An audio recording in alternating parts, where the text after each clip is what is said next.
अपनी दूसरी कहानी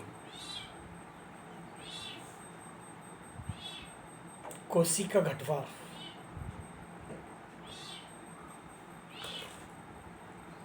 ये कहानी पहाड़ी प्रदेश के परिवेश का दर्शन हमें करती है।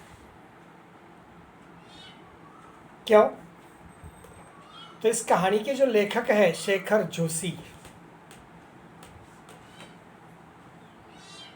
जोशी जी का जन्म सन 1932 में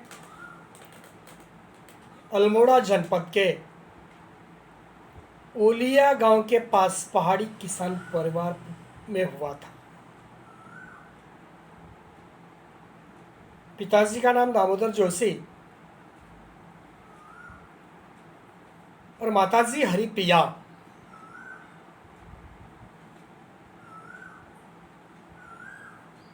किसान दाम्पत्य होने की वजह से इनका पारिवारिक जीवन या प्रारंभिक जो पढ़ाई है वो देहरादून और अजमेर में हुई है।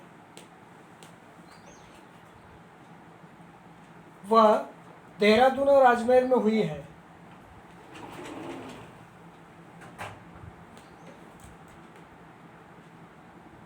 सन 1955 से लेकर 1986 तक इलाहाबाद में सैन्य की औद्योगिक प्रतिष्ठान में इन्होंने नौकरी कर ली।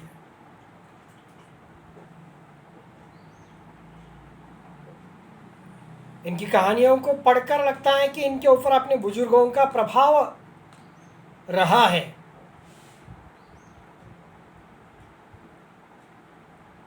क्योंकि नई कहानी को गांव से जोड़ने का श्रेय इन्हें दिया जाता है। नई कहानी को गांव से जोड़ने का श्रेय शेखर जोशी जी को दिया जाता है। क्योंकि इनकी कहानियों के अंतर्गत पहाड़ी क्षेत्र का जीवन संघर्ष, गरीबी, यातना, मजदूरों की हालात, भूखमरी, सामाजिक समस्याएं, धर्म और जाति में जुड़ी सभी प्रकार की रूढ़ियों का चित्रण इनके कहानियों के अंतर्गत है। ये सभी इनकी कहानियों के विषय रहे हैं। गरीबी ये उनकी कहानियों का विषय, जीवन संघर्ष ये कहानी का विषय है, यातना ये कहानी का विषय है, मजदूरों की हालात ये कहानी का विषय है। क्यों है ये? तो उन्होंने जन्म एक किसान परिवार के अंतर्गत लिया है और किसान परिवार के अंतर्गत जन्म लेने से उन्होंने इस प्रकार की कहानियों का लेखन किया है।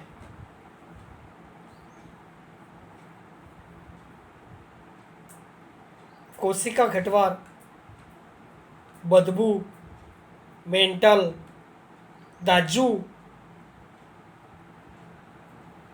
आदि कहानियों में शेखर जोशी को स्थान कहानीकार के रूप में मिलता है।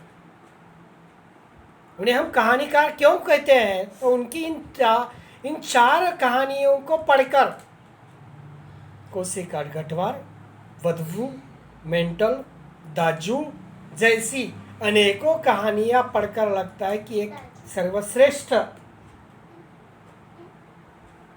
ग्रामीण पहाड़ी इलाकों के कहानीकार हैं। इनकी रचनाएं कोसी का घटवार 1958 के अंतर्गत, साथ के लोग 1978, हलवाह नौरंगी बीमार है 1998, मेरा पहाड़ 1990, एक पेड़ की याद, प्रतिनिधि कहानियाँ ये उनकी कहानी संग्रहों के नाम है। उन्हें 1955 के अंतर्गत धर्मयुग द्वारा आयोजित कहानी प्रतियोगिता का प्रथम पुरस्कार मिला है। फिर उसके बाद महावीर प्रसाद द्विवेदी जी पुरस्कार है, साहित्य भूषण सम्मान है, पहाड़ सम्मान है, मैथिली शरण गुप्त सम्मान है। यानी सभी प्रकार के सम्मानों से नवाजित ऐसा शेखर जोशी जी का लेखन रहा है। शेखर जोशी जी को सम्मानित किया नहीं, उनके लेखन को सम्मानित किया है।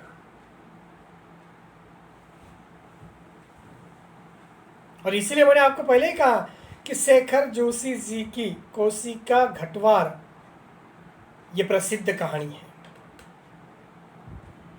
इस कहानी में ग्रामीण पहाड़ी परिवेश का दर्शन होता है। इस कहानी का प्रमुख पात्र गुसाई है, फौज में नौकरी करता है, और नारी पात्रों के अंतर्गत प्रमुख पात्र लक्ष्मा है।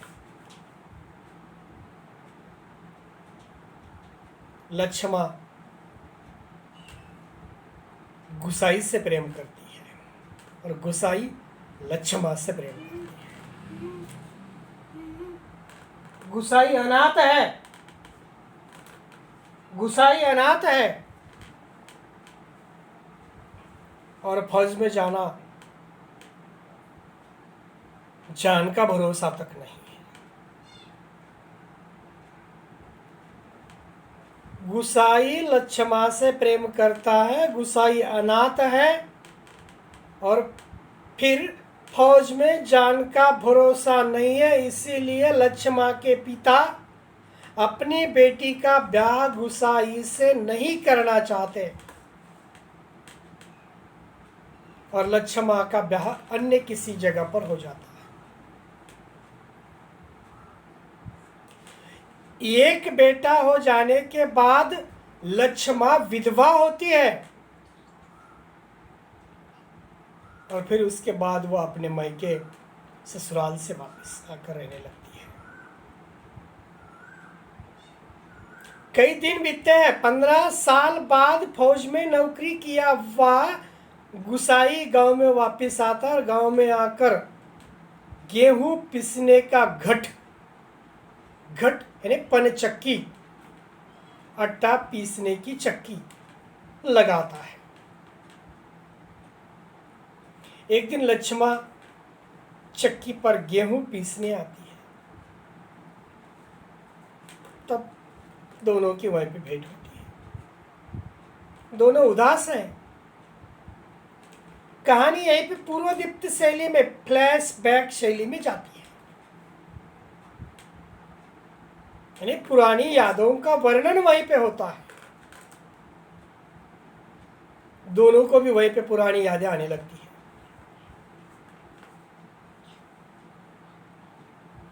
लक्ष्मा इधर मायके में आकर रहने लगी है। फिर उसके बाद उसके पिताजी का जब निधन हो जाता है, उसके ने लक्ष्मा के पिताजी का जब निधन हो जाता है, मृत्यु हो जाती है, तब बाद में चाचा भतीजे सोचते हैं कि लक्ष्मा अपना हक मांगेगी। लक्ष्मा अपना हक मांगेगी। तब लक्ष्मा कहती है कि मुझे पिताजी के हिस्से का कुछ नहीं चाहिए। उसने छोड़ दिया ही है। और ये छोड़ देने के बाद हम देखते हैं कि लक्ष्मा का और गुसाई का दोनों का एकाकी जीवन चल रहा है। वो समाज के कारण विवाह नहीं कर सकते,